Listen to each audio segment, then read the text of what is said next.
Welcome back to another section of quantitative techniques.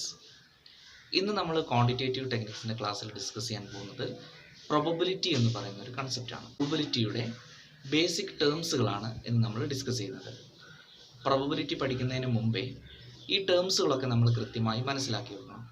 കാരണം ഈ ടേംസുകൾ മനസ്സിലായാൽ മാത്രമേ നമുക്കിതിൻ്റെ പ്രോബ്ലംസ് ഒക്കെ കൃത്യമായിട്ട് ചെയ്യാൻ പറ്റുകയുള്ളൂ. അപ്പോൾ ഈ വീഡിയോയിൽ അടിസ്ഥാനപരമായ കാര്യങ്ങളാണ് കൂടുതലും എക്സ്പ്ലെയിൻ ചെയ്യുന്നത്. ഇത് കൃത്യമായി മനസ്സിലാക്കിയതിന് ശേഷം മാത്രം നമ്മൾ പ്രോബ്ലത്തിലേക്ക് കടക്കുന്നതായിരിക്കും. ഈ ഭാഗത്തിൻ്റെ സ്റ്റഡി നോട്ട് ആവശ്യമുള്ളവർക്ക് ഈ വീഡിയോയുടെ ഡിസ്ക്രിപ്ഷനിൽ നിന്നും സ്റ്റഡി നോട്ട് നിങ്ങൾക്ക് ഡൗൺലോഡ് ചെയ്തെടുക്കാവുന്നതാണ്. ഈ ചാനൽ നിങ്ങൾ ആദ്യമായാണ് കാണുന്നതെങ്കിൽ ആ സബ്സ്ക്രൈബ് ബട്ടൺ ഒന്ന് പ്രസ് ചെയ്യുക. തുടർന്നുള്ള വീഡിയോ നോട്ടിഫിക്കേഷനായി ലഭിക്കുന്നതിന് വേണ്ടി ആ ബെൽ ഐക്കൺ ഒന്ന് അമർത്തുക. ഓക്കെ, അപ്പോൾ നമുക്ക് എത്രയും പെട്ടെന്ന് വീഡിയോയിലേക്ക് പോകാം. നമുക്കാദ്യം പ്രോബബിലിറ്റി എന്താണെന്ന് നോക്കാം. What is probability? The term probability refers to the chance of happening or non happening of an event. ഒരു ഇവൻ്റ് സംഭവിക്കാനും സംഭവിക്കാതിരിക്കാനുമുള്ള സാധ്യതയെയാണ് നമ്മൾ പ്രോബബിലിറ്റി എന്ന് പറയുന്നത്. ചുരുക്കത്തിൽ സാധ്യതകളെക്കുറിച്ചുള്ള പഠനത്തിനെയാണ് നമ്മൾ പ്രോബബിലിറ്റി എന്ന് പറയുന്നത്. ആ വേർഡിൽ തന്നെ ഉണ്ടല്ലോ, പ്രോബബിലിറ്റി എന്ന് പറഞ്ഞാൽ സാധ്യത എന്നാണ്. ഇനി നമുക്ക് പ്രോബബിലിറ്റിയുടെ ഒരു ഡെഫിനിഷൻ നോക്കാം. According to yeah Lin Chou, അദ്ദേഹം പ്രോബബിലിറ്റിയെ ഡിഫൈൻ ചെയ്തിരിക്കുന്നത് probability is a science of decision making with calculated risk in the face of uncertainty എന്നാണ്. എന്ന് പറഞ്ഞാൽ അനിശ്ചിതത്വത്തിനിടയിലും അപകട സാധ്യതകളെ മുന്നിൽ കണ്ട് തീരുമാനങ്ങൾ എടുക്കുന്ന ശാസ്ത്രമാണ് പ്രോബബിലിറ്റി എന്നാണ് ഇദ്ദേഹം ഇതിനെ ഡിഫൈൻ ചെയ്തിരിക്കുന്നത്. ഇനി നമ്മൾക്ക് പ്രോബബിലിറ്റിയിൽ ഉപയോഗിക്കുന്ന പ്രധാനപ്പെട്ട ടേംസുകൾ, ബേസിക് ടേംസ് ഓഫ് പ്രോബബിലിറ്റിയിലെ ആദ്യത്തെ ടേമാണ് random experiment. An experiment that has 2 or more outcomes which vary in unpredictable manner from trial to trial when conducted under uniform condition is called a random experiment. അതായത് random experiment എന്ന് പറഞ്ഞാൽ ഒരു event നടക്കുന്നതിന് മുൻപ് അതിൻ്റെ outcomes നമുക്ക് മുൻകൂട്ടി predict ചെയ്യാൻ സാധിക്കുന്നില്ലെങ്കിൽ അതിനെ നമുക്ക് റാൻഡം എക്സ്പെരിമെൻ്റ് എന്ന് പറയാം. In random experiment, all the possible outcomes are known in advance, but none of the outcomes can be predicted with certainty. ഒരു റാൻഡം എക്സ്പെരിമെൻറ്റിനകത്ത് എല്ലാ പോസിബിൾ ആയിട്ടുള്ള ഔട്ട്കംസും ഏതൊക്കെയാണെന്ന് നമുക്ക് മുൻകൂട്ടി അറിയാൻ പറ്റും, പക്ഷേ ഏതാണ് എന്ന് നമുക്ക് പ്രിഡിക്റ്റ് ചെയ്യാൻ സാധിക്കില്ല. ആ എക്സ്പെരിമെൻറ്റ് നമ്മൾ കണ്ടക്ട് ചെയ്യുന്ന സമയത്ത് അതിൽ ഏത് വരും എന്ന് നമുക്ക് പ്രിഡിക്റ്റ് ചെയ്യാൻ സാധിക്കില്ല. അതിന് നമുക്ക് റാൻഡം എക്സ്പെരിമെൻ്റ് എന്ന് പറയാം. അപ്പോൾ ഇത് കൂടുതൽ മനസ്സിലാക്കാൻ വേണ്ടി നമുക്കൊരു ഉദാഹരണം നോക്കാം. ഫസ്റ്റ് ഉദാഹരണം നോക്കൂ. Tossing A coin. നമ്മളൊരു കോയിൻസ് ടോസ് ചെയ്യുകയാണ്. It has 2 specified outcomes. അപ്പോൾ നമുക്കറിയാം കൃത്യമായി ഇതിന് 2 സ്പെസിഫൈഡ് ഔട്ട്കംസുകളാണ് ഉണ്ടാവുക. ഒന്ന് ഹെഡായിരിക്കും, അതുപോലെ തന്നെ ടെയിലായിരിക്കും. But we are uncertain whether head will turn or tail when the coin is tossed. പക്ഷേ ഒരു കോയിൻ ടോസ് ചെയ്യുന്ന സമയത്ത് നമുക്ക് പറയാൻ പറ്റില്ല ഹെഡ് ആയിരിക്കുമോ അല്ലെങ്കിൽ ടെയിൽ ആയിരിക്കുമോ എന്ന്. അപ്പോൾ ഇതിനെ നമുക്ക് റാൻഡം എക്സ്പെരിമെൻ്റ് എന്ന് പറയാം. ഇതുപോലെ മറ്റൊരു എക്സാമ്പിൾ നോക്കൂ. Throwing A die is an another example of random experiment.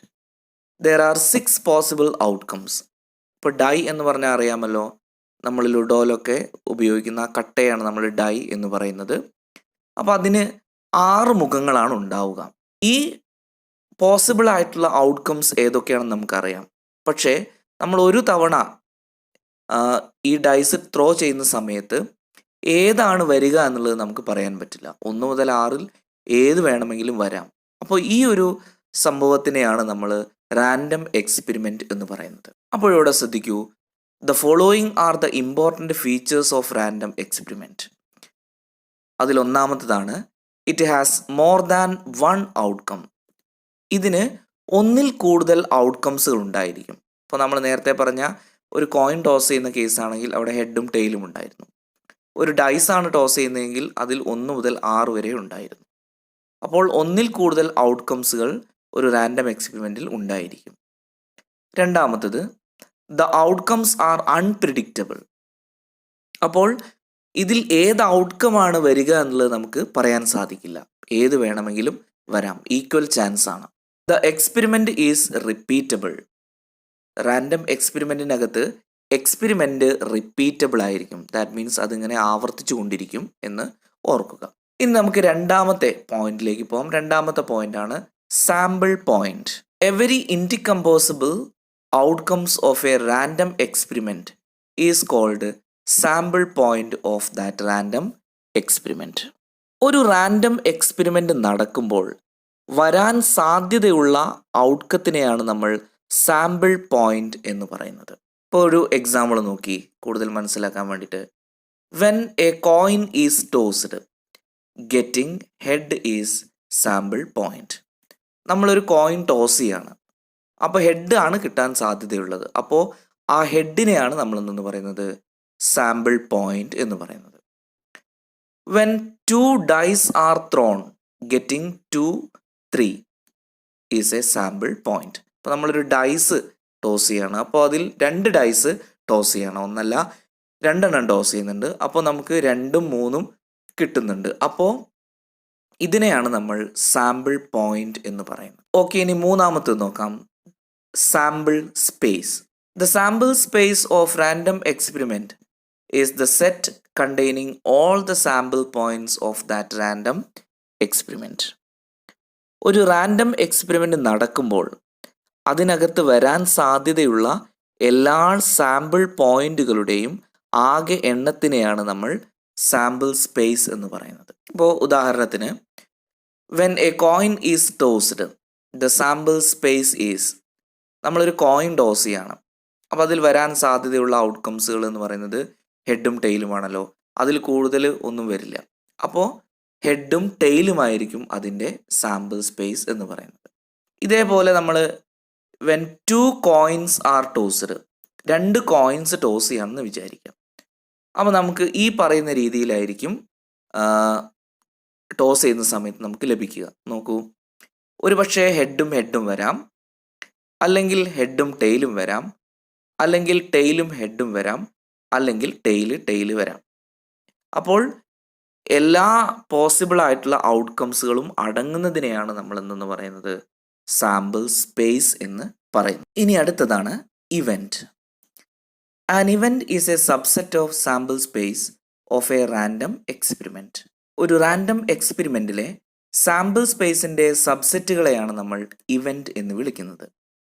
അപ്പോൾ നമുക്കൊരു ഉദാഹരണത്തിൻ്റെ സഹായത്തോടു കൂടി കൂടുതൽ മനസ്സിലാക്കാം. When 2 coins are tossed, getting 2 heads is an event. നമ്മൾ 2 കോയിൻസ് ടോസ് ചെയ്യാമെന്ന് വിചാരിക്കാം. അപ്പോൾ നമുക്ക് 2ഉം ഹെഡാണ് കിട്ടുന്നത് എങ്കിൽ ആ 2 ഹെഡുകളെയും നമുക്ക് ഇവൻറ്റ് എന്ന് പറയാം. അപ്പോൾ ഇവൻറ്റുകളെ നമുക്ക് 2ആയിട്ട് പറയാം. സിമ്പിൾ ഇവൻറ്റുമുണ്ട്, അതുപോലെ തന്നെ കോമ്പൗണ്ട് ഇവൻറ്റുമുണ്ട്. അപ്പോൾ നമുക്ക് ആദ്യം എന്താണ് സിമ്പിൾ ഇവൻറ്റ് എന്ന് നോക്കാം. An event is said to be simple if it correspondence to a single elementary outcome of an experiment. അതായത് ഒരു എക്സ്പെരിമെൻറ്റിനകത്ത് ഒരു സിംഗിൾ ഔട്ട്കം മാത്രമാണ് ഉള്ളത് എങ്കിൽ അതിനെ നമ്മൾക്ക് സിമ്പിൾ ഇവൻറ്റ് എന്ന് പറയാം. ഉദാഹരണത്തിന്, when a die is thrown, getting 2 is a simple event. നമ്മളൊരു ഡൈ ടോസ് ചെയ്യാണെന്ന് വിചാരിക്കാം. അപ്പോൾ നമുക്ക് 2 എന്ന് പറയുന്ന ഒരു ഔട്ട്കം കിട്ടി. അപ്പോൾ അതിനെ നമുക്ക് സിമ്പിൾ ഇവൻറ്റ് എന്ന് പറയും. സോ ഇനി എന്താണ് കോമ്പൗണ്ട് ഇവൻറ്റ് എന്ന് നോക്കാം. The joint occurrence of 2 or more simple events is called a compound events. അപ്പോൾ ഇവിടെ നമുക്കൊരു എക്സാമ്പിൾ നോക്കാം. When a die is thrown, getting an even number is compound event because even number can be 2, 4, 6. നമ്മളൊരു dyes toss ചെയ്യുകയാണെന്ന് വിചാരിക്കുക. അങ്ങനെ dyes toss ചെയ്യുന്ന സമയത്ത് നമുക്ക് ആ ഡൈസിനകത്തുള്ള ഈവൻ നമ്പറുകളൊക്കെ കിട്ടുന്നുണ്ടെന്ന് വിചാരിക്കാം. ഇപ്പോൾ ഈവൻ നമ്പർ എന്ന് പറയുന്നത് 2, 4, 6 ഇവയാണല്ലോ. അപ്പോൾ ഇവയെല്ലാം കൂടി ചേരുന്നതിനെ നമുക്ക് കോമ്പൗണ്ട് ഇവൻറ്റ് എന്ന് പറയാം. That means combination of 2 or more events is said to be compound events. ഇവിടെ എല്ലാം കോമ്പിനേഷനെയാണ് നമ്മൾ കോമ്പൗണ്ട് ഇവൻറ്റ് എന്ന് പറയുന്നത്. ഇനി അഞ്ചാമത്തതാണ് sure events or certain events. An event whose occurrence is inevitable is called certain events. അതായത് ഒരു ഇവൻറ്റിൻ്റെ ഒക്കുറൻസ് നമുക്ക് ഒഴിവാക്കാൻ സാധിക്കുന്നില്ലെങ്കിൽ അതിനെ നമുക്ക് ഷുവർ ഇവൻറ്റ് എന്ന് പറയാം. അപ്പോൾ നമുക്കൊരു ഉദാഹരണം നോക്കാം. Getting a white ball from the bag containing all white ball is A sure event. അതായത് നമ്മുടെ കയ്യിലൊരു ബാഗ് ഉണ്ടെന്ന് വിചാരിക്കുക. ആ ബാഗിനകത്ത് കുറേ വൈറ്റ് ബോളുകളുണ്ട്. അപ്പോൾ അതിൽ നിന്നും വൈറ്റ് ബോൾ കിട്ടാനുള്ള സാധ്യതയാണ് നമ്മൾ ഷുവർ ഇവൻ്റ് എന്ന് പറയുന്നത്. കാരണം വൈറ്റ് ബോൾ ഉള്ള ഒരു ബാഗിൽ നിന്നും ഷുവറായിട്ട് നമുക്ക് എന്ത് കിട്ടും? വൈറ്റ് ബോൾ തന്നെ കിട്ടും. അപ്പോൾ അത്തരത്തിലുള്ള ഇവൻറ്റുകളെയാണ് നമ്മൾ എന്തെന്ന് പറയുന്നത്? ഷുവർ ഇവൻറ്റ് എന്ന് പറയുന്നത്. ആ ഇവൻറ്റിൻ്റെ ഒക്കുറൻസ് അത് കൃത്യമായി നടന്നിരിക്കും. അപ്പോൾ അതിനെ നമ്മൾ ഷുവർ ഇവൻറ്റ് എന്ന് പറയും. ഇനി അടുത്തതാണ് ഇമ്പോസിബിൾ ഇവൻറ്റ് അഥവാ MT എന്ന് പറയും. If an event cannot occur when the random experiment is conducted, then that event is an impossible event. ഒരു റാൻഡം എക്സ്പെരിമെൻറ്റിൽ ഒരിക്കലും നടക്കാൻ സാധ്യതയില്ലാത്ത ഇവൻറ്റുകളെയാണ് നമ്മൾ ഇമ്പോസിബിൾ ഇവൻറ്റ് എന്ന് പറയുന്നത്. ഉദാഹരണം നോക്കൂ. Getting a white ball from a bag containing all black ball is an impossible event. നമ്മുടെ കയ്യിലൊരു ബാഗുണ്ട്. ആ ബാഗിനകത്ത് കുറേ കറുത്ത പന്തുകളാണ് ഉള്ളത്. അതിൽ നിന്നും ഒരു വെള്ള പന്ത് കിട്ടാനുള്ള സാധ്യത, അതിനെ നമുക്ക് ഇമ്പോസിബിൾ ഇവൻറ്റ് എന്ന് പറയാം. കാരണം കറുത്ത പന്തുകളുള്ള ഒരു ബാഗിൽ നിന്നും നമുക്ക് ഒരു കാരണവശാലും വെള്ളപ്പന്തുകൾ കിട്ടില്ല, ഒരിക്കലും സാധിക്കില്ല എന്നുള്ള ഒരു ഇവൻ്റാണത്. അപ്പോൾ അത്തരത്തിലുള്ള ഇവൻറ്റുകളെ നമുക്ക് ഇമ്പോസിബിൾ ഇവൻറ്റ് എന്ന് പറയാം. An impossible event is an empty set. ഒരു ഇമ്പോസിബിൾ ഇവൻറ്റ് എന്ന് പറയുന്നത് ഒരു എംപ്റ്റി സെറ്റ് ആയിരിക്കും. As it contain no sample point of the random experiment. An empty set can be denoted by 5. ഈ എംപ്റ്റി സെറ്റിന് നമ്മൾ 5 എന്ന് പറയുന്ന ഒരു സിമ്പിൾ കൊണ്ടാണ് സൂചിപ്പിക്കുന്നത്. ഇനി അടുത്തതാണ് uncertain events. An event is set to be uncertain if its happening is neither sure nor impossible. That is, the happenings of an uncertain event cannot be predicted. അതായത് ഒരു റാൻഡം എക്സ്പെരിമെൻറ്റിൽ ഒരു ഇവൻ്റ് സംഭവിക്കുകയോ അല്ലെങ്കിൽ സംഭവിക്കാതിരിക്കുകയോ ചെയ്യാം. അതിനെ നമുക്ക് അൺസെർട്ടൈൻ ഇവൻ്റ് എന്ന് പറയാം. ഉദാഹരണത്തിന് നോക്കൂ. Getting a white ball from a bag containing white and black ball is uncertain. നമ്മുടെ കയ്യിലൊരു ബാഗുണ്ട്. ആ ബാഗിനകത്ത് വൈറ്റ് ബോളും ഉണ്ട്, അതുപോലെ തന്നെ ബ്ലാക്ക് ബോളും ഉണ്ട്. അതിൽ നിന്നും ഒരു വൈറ്റ് ബോൾ കിട്ടാനുള്ള സാധ്യതയെ നമുക്ക് അൺസെർട്ടൈൻ ഇവൻ്റ് എന്ന് പറയാം. കാരണം ബ്ലാക്കും വൈറ്റും ഉള്ളതിൽ നിന്നും ഏതാണ് കൃത്യമായി കിട്ടുക എന്നുള്ളത് നമുക്ക് പറയാൻ സാധിക്കില്ല. അപ്പം അങ്ങനെ നമുക്ക് പറയാൻ സാധിക്കാത്ത ഇവൻറ്റുകളെ നമ്മൾ എന്തെന്ന് പറയുന്നു? അൺസെർട്ടൈൻ ഇവൻറ്റ് എന്ന് പറയുന്നു. ഇനി അടുത്തതാണ് equally likely events. 2 events are said to be equally likely if any one of them cannot be expected to occur in preference to the other. ഒരു റാൻഡം എക്സ്പെരിമെൻറ്റിൽ ഇവൻസുകൾ കിട്ടാൻ ഈക്വൽ ചാൻസ് ആണ് ഉള്ളത് എങ്കിൽ അതിനെ നമുക്ക് ഈക്വലി ലൈക്ലി ഇവൻ്റ് എന്ന് പറയാം. ഉദാഹരണത്തിന് getting an head and getting tail when a coin is tossed. ഒരു കോയിൻ ടോസ് ചെയ്യുന്ന സമയത്ത് നമുക്കവിടെ ഹെഡ് കിട്ടാനും ടെയിൽ കിട്ടാനുമുള്ള സാധ്യത ഈക്വലാണ്. രണ്ടിനും ഈക്വൽ ചാൻസ് ആണുള്ളത്. അപ്പോൾ ആ ഒരു ഇവൻറ്റിനെ നമുക്ക് ഈക്വലി ലൈക്ലി ഇവൻറ്റ്സ് എന്ന് പറയാം. അതുപോലെ തന്നെ getting 1 and 2 when a die is thrown. ഒരു ഡൈ നമ്മൾ ടോസ് ചെയ്യുന്ന സമയത്ത് 1 or 2 കിട്ടാനുള്ള സാധ്യത. കാരണം ഇതിൽ 6 വരെയുള്ള സംഖ്യകൾ ഉണ്ടാവും. അതിന് ഒക്കെ ഈക്വലി ലൈക്ലി ഉള്ള ചാൻസ് ആയിരിക്കും ഉണ്ടാവുക. അപ്പോൾ ഇതിനെയാണ് നമ്മൾ ഈക്വലി ലൈക്ലി ഇവൻറ്റ്സ് എന്ന് പറയുന്നത്. അടുത്തതാണ് mutually exclusive events. 2 or more events are said to be mutually exclusive if the happenings of them excludes the happenings of all others in the same experiment. നമ്മളൊരു experiment conduct ചെയ്യുന്ന സമയത്ത് ഒരു event നമുക്ക് കിട്ടുമ്പോൾ മറ്റൊരു ഇവൻ്റ് നമുക്ക് കിട്ടാൻ സാധ്യതയില്ലെങ്കിൽ അതിനെ നമുക്ക് മ്യൂച്വലി എക്സ്ക്ലൂസീവ് ഇവൻറ്റ്സ് എന്ന് പറയാം. ഉദാഹരണത്തിന് നമ്മളൊരു കോയിൻ ടോസ് ചെയ്യുകയാണെന്ന് വിചാരിക്കുക. If we toss a coin, the events head and tail are mutually exclusive because if head comes we cannot get tail. ഒരു കോയിൻ ടോസ് ചെയ്യുന്ന സമയത്ത് അവിടെ രണ്ട് ഔട്ട്കംസുകളാണുള്ളത്, ഹെഡും ടെയിലും. അതിൽ ഹെഡ് കിട്ടുന്ന സമയത്ത് നമുക്ക് ഒരിക്കലും എന്ത് കിട്ടില്ല? ടെയിൽ കിട്ടില്ല. ടെയിൽ കിട്ടുന്ന സമയത്ത് നമുക്ക് എന്ത് ചെയ്യില്ല? ഒരിക്കലും ഹെഡ് കിട്ടില്ല. അപ്പോൾ ഈ ഒരു കൺസെപ്റ്റിനെയാണ് നമ്മൾ മ്യൂച്വലി എക്സ്ക്ലൂസീവ് ഇവൻറ്റ്സ് എന്ന് പറയുന്നത്.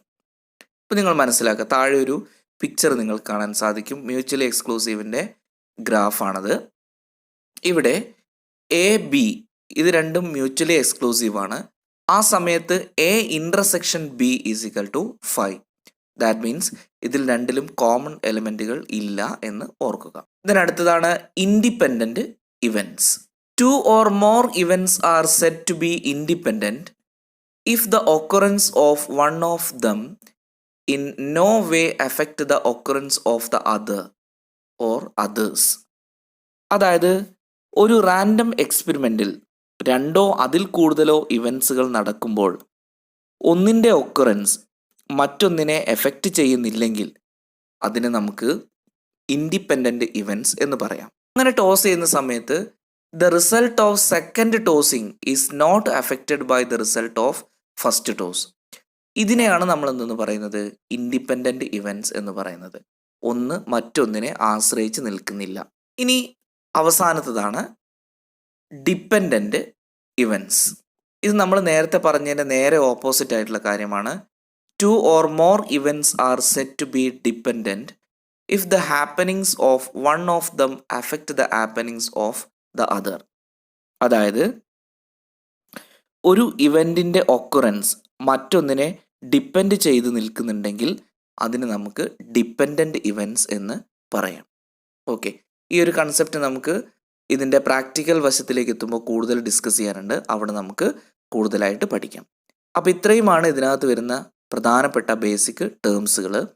ഈ ടേംസുകൾ നിങ്ങൾ കൃത്യമായി മനസ്സിലാക്കി വെക്കുക. കാരണം ഈ ടേംസുകൾ നമ്മൾ തുടർന്നുള്ള പ്രോബ്ലത്തിൽ ഉപയോഗിക്കേണ്ടിയിരിക്കുന്നു. ഓക്കെ, അപ്പോൾ അടുത്ത വീഡിയോയിൽ നമുക്ക് ഇതിൻ്റെ പ്രാക്ടിക്കൽ വശവുമായി കാണാം.